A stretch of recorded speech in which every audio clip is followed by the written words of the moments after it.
صلاح الدین ایوبی، پسر نجم الدین ایوب، سال 1137 میلادی در تکریک از پدر و مادری کرد به دنیا آمد.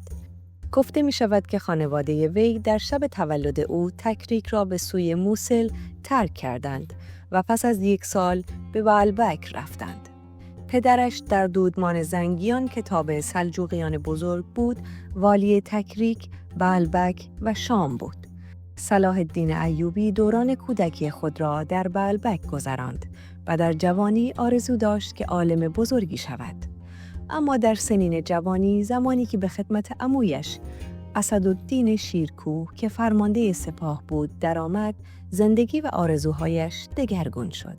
صلاح الدین ایوبی تحت فرماندهی عمویش شیرکوه در 3 لشکرکشی که بین سالهای 1164 تا 1169 میلادی به مصر که تحت حاکمیت فاطمیان بود انجام شد، شرکت کرد. او در طول این نبردها به عنوان فرماندهی برجسته و سیاستمداری موفق شناخته شد. از سال 1169 صلاح الدین ایوبی در مصر ماند و به عنوان نایب نورالدین محمود زنگی این سرزمین و مناطق وابسته به آن را همچون یک حاکم مستقل اداره کرد. او با فاطمیانی که در برابر او و ترک‌ها مقاومت می‌کردند و همچنین با صلیبی‌ها و بیزانس‌هایی که از فاطمیان حمایت می‌کردند وارد نبرد شد. ارتش را از نو سازماندهی کرد، مدارس سنی و نهادهای جدیدی تأسیس نمود. فاطمیانی که در ساختار حکومت نفوذ کرده بودند را یکی پس از دیگری برکنار کرد و سرانجام در سال 1171 میلادی خلافت شیعی فاطمیان در مصر را برانداخت و وفاداری خود را به خلافت عباسی در بغداد اعلام کرد. بدین ترتیب دوگانگی در جهان اسلام از بین رفت و یکی از 2 خلافت موجود که یکی در بغداد و دیگری در مصر بود برچیده شد. این رویداد به عنوان نقطه عطف تاریخی در اتحاد مسلمانان در برابر صلیبی‌ها تلقی می شود.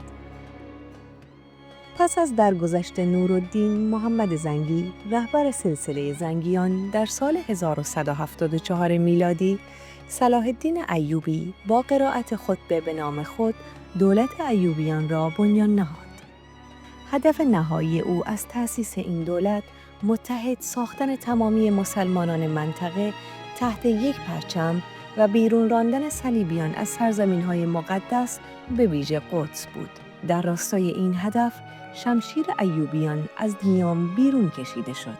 ابتدا او سرزمین‌های زنگیان را که در آشفتگی به سر می‌بردند تحت کنترل خود درآورد و بر مناطق سوریه، فلسطین، حجاز، اردن، یمن و جنوب شرق آناتولی تسلط یافت.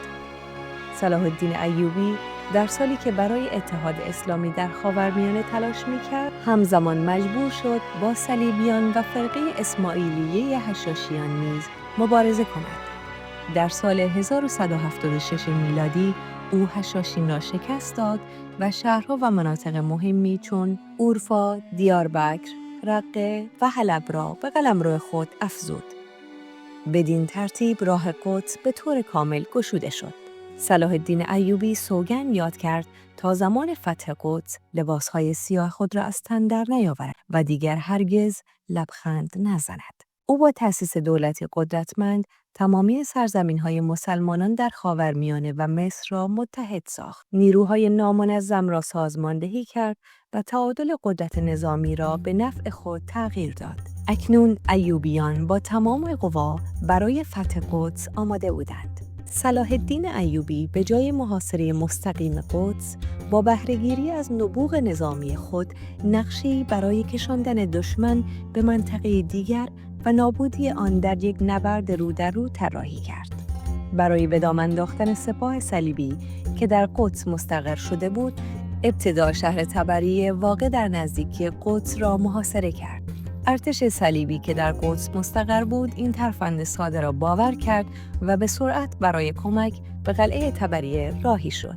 ارتش صلیبی تا منطقه حطین پیشروی کرد، اما ایوبیان در طول مسیر چاه‌های آب را از بین برده بودند. در نتیجه سربازان صلیبی که در گرمای شدید ماه جولای روزها در حرکت بودند، به شدت دچار خستگی و کم‌آبی شدند.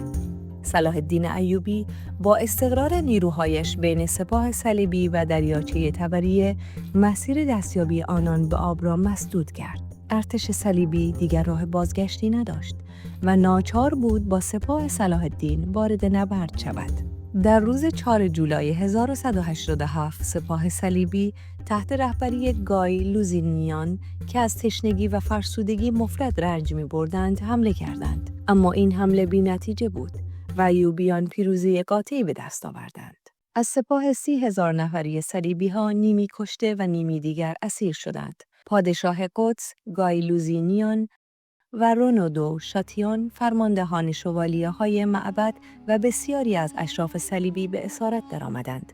گای لوزینیان و رونو از میان اسیران به نزد صلاح الدین برده شدند. صلاح الدین جامی از گلاب را به گای داد تا از آن بنوشد. پس از نوشیدن از جام گای آن را به رونو داد. عمادالدین اصفهانی از حاضران آن جمع نوشته است که رونو مقداری از جام را نوشید. طبق سنت عربی اطعام یا نوشاندن به اسیر به معنای زنده نگه داشتن او بود، اما صلاح الدین گفت که جام را به گای لوزینیان داده است، نه رونو.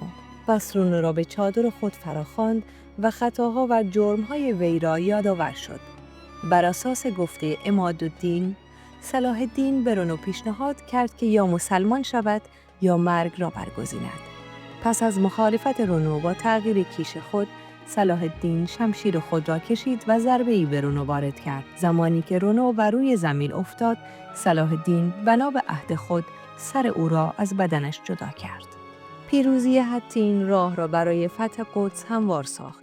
شهرها و دژهای مهمی چون عکا، باترون، بیروت، سیدان، ناصره، نابلس، یافا و اسقلان طی 3 ماه به دست مسلمانان افتاد.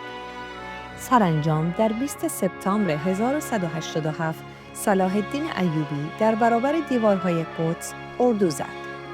فرمانده نیروهای شهر بالیان ایبلین نتوانست محاصره را بشکند و پس از مدتی دریافت که دیگر امکان دفاع از شهر وجود ندارد. در نتیجه در روز جمعه 2 اکتبر 1187 دروازه‌های قدس گشوده شد و شهر بدون خونریزی به مسلمانان واگذار گردید. این پیروزی در آرامش کامل جشن گرفته شد. شوالیه‌های صلیبی بدون آسیب از شهر خارج شدند. وی تمام سالمندانی را که استطاعت پرداخت نداشتند را آزاد کرد، برخلاف انتظارات بسیاری از غیر مسلمانان که نگران قتل عام بودند. صلاح الدین ایوبی با آنها با تسامح برخورد کرد و حتی به یهودیان اجازه داد تا دوباره در بیت المقدس اقامت گزینند و به مسیحیان نیز اجازه داد که به شرط حمل نکردن اسلحه حق ورود به شهر را داشته باشند. در همان سال صلاح الدین ایوبی به سوی کنت نشین طرابلس و شاهزاده نشین صلیبی انطاکیه لشکر کشید و بخش عمده‌ای از سرزمین‌های شاهزاده نشین انطاکیه را به تصرف خود درآورد. فتح قدس ضربه‌ای سنگین به دنیای مسیحیت وارد کرد و موجب شد که کشورهای اروپایی برای بازپسگیری این شهر مقدس متحد شوند. در نتیجه پادشاه فرانسه فیلیپ دوم، امپراتور آلمان فریدریک بارباروسا و پادشاه انگلستان ریچارد شیردل رهبری یک جنگ صلیبی جدید را بر عهده گرفتند و با مشارکت بسیاری از کشورهای اروپایی همراه بود. بین ایوبیان و صلیبی‌ها به مدت 2 سال نبردهای شدیدی در گرفت، اما صلاح الدین ایوبی تمامی تلاش‌های صلیبی‌ها برای بازپسگیری قدس را ناکام گذاشت. در نهایت صلیبیان که توانایی فتح مجدد قدس را نداشتند، مجبور به امضای یک معاهده صلح شدند و به اروپا بازگشتند. آنگاه صلاح الدین با سپاهیان خویش به عزم محاصره سور حرکت کرد و چون تسخیر آن شهر را غیر ممکن دید، بیشتر سپاه را مرخص کرد. پس از آنکه صلاح الدین ایوبی موجودیت صلیبیان را در خاورمیانه به شدت تضعیف کرد، به طرز عجیبی ناگهان بیمار شد. این فرمانده بزرگ که قدس را آزاد کرده بود، 2 هفته در تب شدید به سر می برد و سرانجام در 4 مارس 1193 میلادی در شهر دمشق و در سن 56 سالگی درگذشت.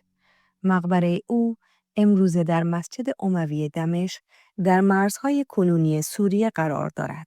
صلاح الدین ایوبی از معدود شخصیت‌های تاریخی است که هم در شرق و هم در غرب مورد ستایش قرار گرفته است.